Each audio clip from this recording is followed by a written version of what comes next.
आधी जिंदगाणीचं मात्र झालंय र. किती अजून करून घेणार आहे माऊलीलाच माहिती बर का. हा प्रेमाने टाळी.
गोड आहे आणि एवढ्या प्रेमाने बोलवल्यावर देव येतोच. परत दिवशी मला एक म्हातारी भेटली, तिने लय भारी अभंग म्हणला. तिनं भारी अभंग म्हणला. ती म्हणली आई ताई अभंग म्हणून दाखव. म्हणलं दाखव. तिने अभंग चालू केला. आणि देवा तुझ्या पायात गुतलं माझं मन रे, आणि घेतला मोबाईल लावते तुला फोन रे. म्हणलं देवाचा पर्सनल कॉन्टॅक्ट दिसतोय म्हातारीजवळ. म्हणजे आमची जिंदगी गेली कीर्तन करून, आम्हाला साधं काही सापडलं नाही. हिला डायरेक्ट नंबर. म्हणलं अभंग कोणाचा आहे? नामदेवराव आहे, तुकोबाराव आहे. म्हणली माझाच आहे. म्हणलं म्हातारी म्हणे लय गोडस्व लिखित अभंग. म्हणलं पुढचं चरण. आणि देवा तुझी आठवण लई म्हणून तुला मिस कॉल देती. म्हणलं मुस्कलवर पोरगी पटना, देव पाठवाय निघाली. लयच लो बॅलन्स परमार्थय रे आपला. म्हणजे आपल्याला काही नसल्यावर आपण देवाकडे जातो बघा. कायम लक्षात ठेवा, सगळं असताना जे परमार्थ करतात ती भक्ती आहे, आणि नसताना जे करतात ती गरज आहे. परमार्थ नसताना करायचा नसतो, सगळं असताना करायचं असतं. माझ्या ज्ञानोबा रायजयाच्या द्वारी सोन्याचा पिंपळ अंगी आईसे वळ. तुकोबारायांकडे होत, पण तुकोबारायांकडे असण्यापेक्षा देण्याची दानत जास्त होती. या जगातले शेतकऱ्यांचं कर्ज माफ करणारे पहिले महापुरुष जगद्गुरु तुकोबाराय, हे लक्षात घ्या. या शेतकऱ्याचं सगळ्यात पहिल्यांदा जगात कोणी कर्ज माफ केलं असेल तर जगद्गुरु तुकोबारायांनी. एका डुक्क्याचं नाही, 25 बैलगाड्या कर्जपत्रांनी भरल्या होत्या. एका कागदावर 200 ते 300 एकरी जमिनी, 100 ते 200 तोळ सोनं तुकोबारायकडे घाण होतं. अशा कागदांनी किती बैलगाड्या? एवढ्या इंद्रायणीत बुडवल्या. म्हणून आम्ही म्हणतो धन्य तुकोबा समर्थ. असतानाही परमार्थ. आमच्याकडे थोडं येऊ द्या रे. अहो थोडं माहेर श्रीमंत असू द्या, नुसता डान्सच बघायचा. माझा बाप काय बेकारी नव्हता, तुझ्यासारख्या दलिंदराच्या दारात दिले, लय मोठीची मी होय ग. हायसच ग तू. माय तुम्ही पैशाने नाही, पण तुम्ही ज्ञानाने फार मोठे आहात. तुमचं तोंड सांभाळलं ना तर तुमचे इतकी गुणवान कोण नाही. खरं सांगते महाराज, तुम्ही लय गोड आहे ग माया. मी कीर्तनकार जरी असले तरी माझ्या आईकडे जे ज्ञान आहे ते माझ्याकडे कधीच येणार नाही. म्हणजे जे डोकं माझी आई चालवू शकते ते मी एवढं चालवू शकणार. तसा संसार मॅनेजमेंट माझी माय करू शकते, मी नाही करू शकत. मी कीर्तन करू शकते, छान भजन करू शकेल, पण माझ्या आईसारखं मला काहीच जमणार. कारण माझी आई ती माझी आईच आहे. कौतुक वाटतं आज मी माझ्या आईला चांगल्या परिस्थितीमध्ये सांभाळते. पहिलीही चांगली होती, आत्ताही चांगली, पण कौतुक आहे आम्ही आमच्या मनगटाने कमवून तिला चांगल्या अवस्थेमध्ये ठेवलंय. आज मी माझ्या आईला घर बांधून दिलंय, माझ्या आईला चांगली म्हणजे खायला प्यायला चांगलं आहे, विषय नाही. तरी सुद्धा माझी माय साबण संपल्यावर जुन्या साबणाची चिपळी नव्या साबणाला लावती का, तर तेवढे ती आंघोळ होईल. ऐपत चांगली आहे, आपण दिवसात 3 साबण विकत घेऊ शकतो, एवढी ऐपत आहे आपली रोजभर काय. तरी पण ती चिपळीला चिपळीच लावणार. आता याचा कुठं आम्हाला पुस्तकात धडा आहे का? चिपळीला चिपळी लावा म्हणजे एक आंघोळ होती. डोकं. माझी म्हातारी आजी, तिला मी रोज 4 लुगडी घेऊन देईन एवढी माझी ऐपत आहे, तरी लुगडं फाटेपर्यंत घालायचं सोडीत.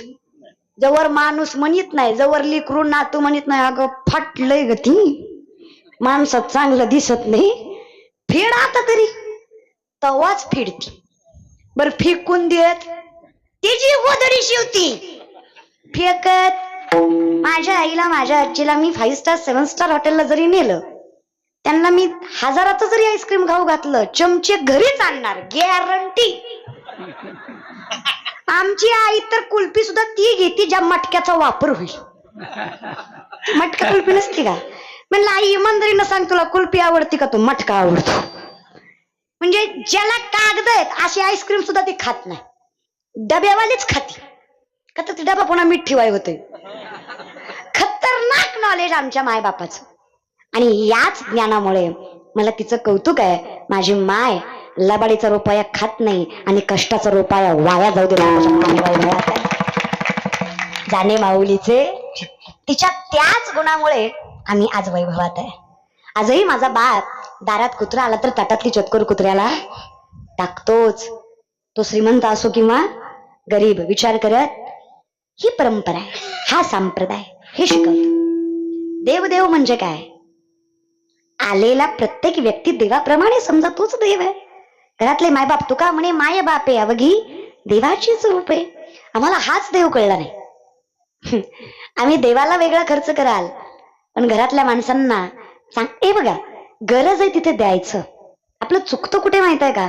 आपण पंगत पंचपक्वानाची घालतो, पण साहेब आला की गरीबाच्या पोराला उठवतो.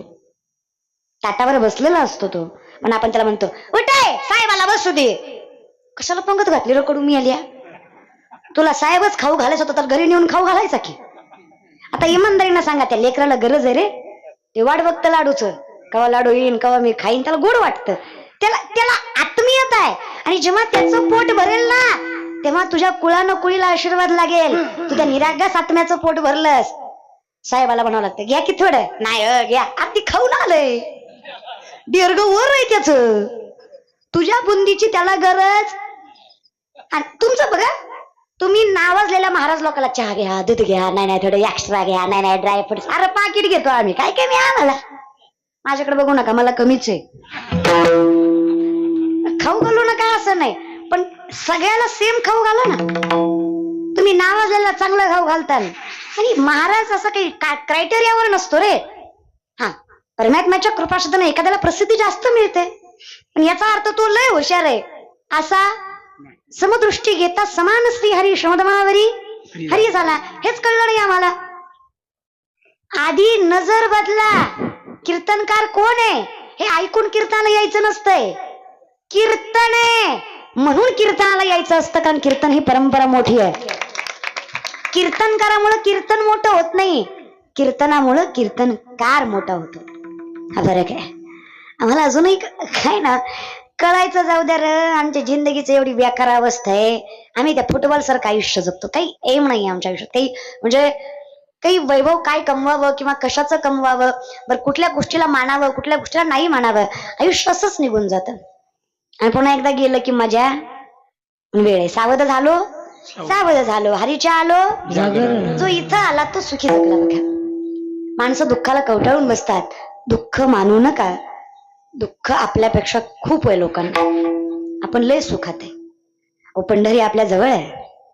अहो लोक कुठून येतात चालत महाराज. वारी बघता तुम्ही, डोळ्यासमोर होते तुमच्या वारी.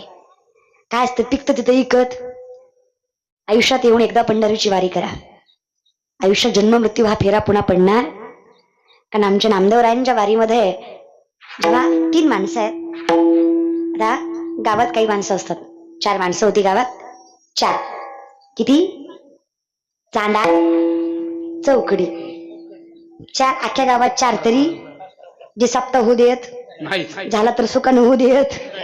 पंक्तीवर भांडणार, पावतीवर भांडणार, महाराज माझ्याच घरी जेवला पाहिजे, भांडणार, तुला गुणाचा तुझ्या घरी जेवाय. अहो परवा दिवशी मी एकाच्या घरी जेवाय गेले, ते बायकोला म्हणत होता ताईला चतकर वाढ, ताईला चतकर वाढ. मला वाटलं प्रेमानं म्हणतोय, महाराज आले आपल्याकडे काय पुन्हा येणार आहेत का वाढ? म्हणलं दादा नको, तुम्ही म्हणलात तर पोट भरलं. नाही नाही वाढ वाढ दादा, नाही नाही वाढ वाढ. म्हणलं दादा माझं नाही नाही वाढ. मी म्हणलं ही तब्येत बघून म्हणतोय काय की गरज आहे वाढ, सुकलंय वाढ, गरज आहे वाढ. म्हणलं दादा नाही नाही वाढ. म्हणलं दादा पोट भरलंय, नाही नाही वाढ वाढ. त्यांना भेटत नसतंय वाढ. आम्ही भिकारी, तू जागीरदार. एखाद्याच्या सोप्यावर बसावं, ती सोप्याचा पांगच फेडतो. तुझी सुरुवात चित्न असते. ताई मी याचा चेअरमन, त्याचा उपाध्यक्ष, त्याचा अध्यक्ष, त्याचा सचिव, आपल्याशिवाय गावचं पान हलत नाही ना. आपल्या साहेबाचं लय जमतं, ताटाला ताट लावून बसतो आणि आपली बायको लय मोठ्याची. हान मग मला काय वाटतं, असं असून असून किती श्रीमंत असू. माय तुम्हाला म्हणून सांगते, माझ्या तुकोबारायची बायको काही गरीबाची नव्हती. पुण्याचं सासर आहे माझ्या तुकोबारायांचं. गुळवे सावकाराची पोरगी तुकोबारायची बायको आवली. 3500 एकर ऊस आहे तुकोबारायच्या सासऱ्याचा. फक्त ऊस, बाकीचे पिकं सोडा. किती? 35 नाही, 3500 एकर ऊस आहे पुण्यात. आवलीच्या बापाचा, आपल्या बापाचा 1.25 एकर आहे. तो बी पेटन. गपरा जरा. 3500, 1425 माणसं आवडीच्या बापाच्या हाताखाली कामाला आहे. तरी माझी माय नवऱ्याच्या घरी मिठासोबत भाकरी खाती, 4 ठिगळाची साडी नेसती, तक्रार करत नाही, तिला लक्ष्मी म्हणावं. महाराज काय कौतुक आहे ना माझ्या आईचं. हा धोतर नव्हतं माझ्या तुकोबारायला दुसरं, ही लोकाला दिलं ना, वाटलं ना. दुष्काळात आपल्या घरातली कोठारी धान्याची लोकाला दिली, लोक हावरट त्यांच्या वाटणीचं बी घेतलं. त्यांना दिल्यामुळे ही तर आमच्यावर अवस्था वाईट आली ना. तुकोबारायांची बायको लेकर अन्न अन्न करून मिली. आवली ही दुसरी बायको आहे तुकोबारायांची.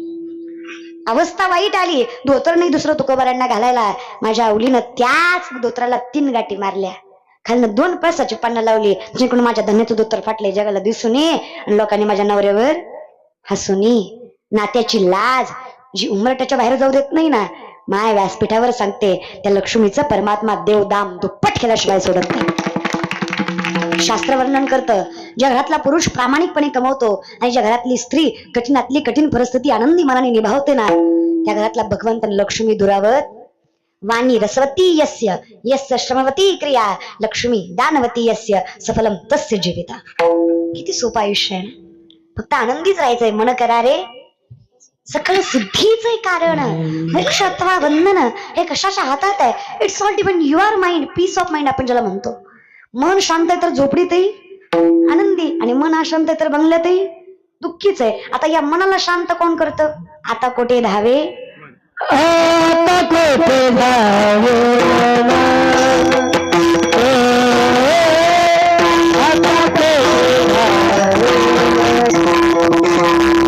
चंचल मन आहे.